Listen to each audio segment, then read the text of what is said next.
उपमुख्यमंत्री एकनाथ शिंदे 6 फेब्रुवारीला नांदेडच्या दौऱ्यावर. आभार दौऱ्याच्या निमित्तानं एकनाथ शिंदेंची नांदेड शहरात जाहीर सभा.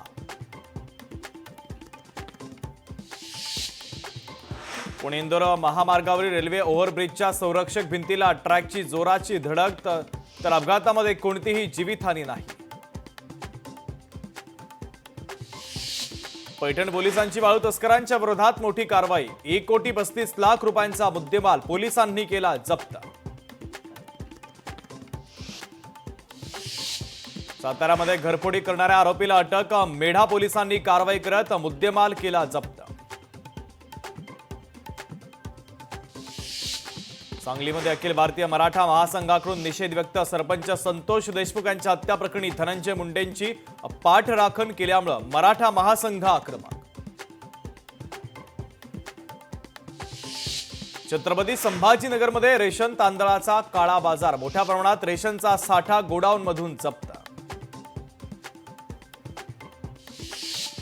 अमरावती पोलीस आयुक्त कार्यालयाच्या समोर राडा. प्रयागराजमधील कुंभमेळ्याच्या नावावर नागरिकांची फसवणूक. सूरज मिश्रा नावाच्या व्यक्तीच्या विरोधात गुन्हा दाखल करण्याची मागणी.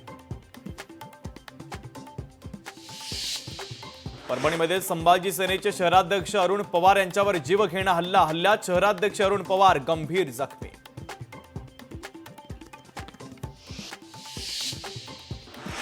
मावळमध्ये शाळकरी मुलांचा उच्छाद. लोणावळ्यानंतर कामशेतमध्येही विद्यार्थ्यांमध्ये तुफान राडा. किरकोळ कारणावरून राडा झाल्याची माहिती. येवल्यात अवैध धंद्यांबाबत छगन भुजबळ आक्रमक. येवला परिसरामध्ये शांतता राहिली पाहिजे. भुजबळांकडून पोलीस अधिकाऱ्यांची कान उघडली.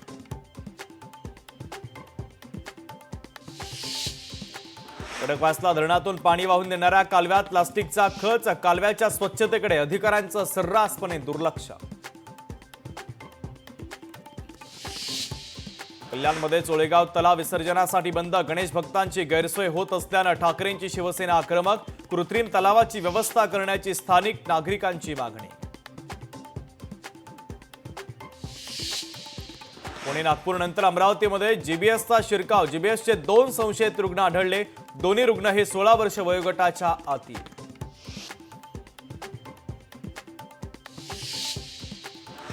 शेगावमध्ये शिवसेनेच्या पदाधिकाऱ्यांचा अनोखा उपक्रम. स्वतःच टक्कल करून घेत केस गळती बाधित नागरिकांना दिला मानसिक आधार.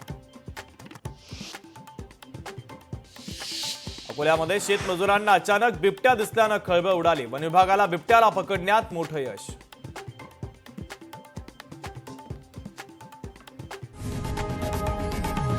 लोकशाही मराठी ऐका, पहा, जागरूक रहा.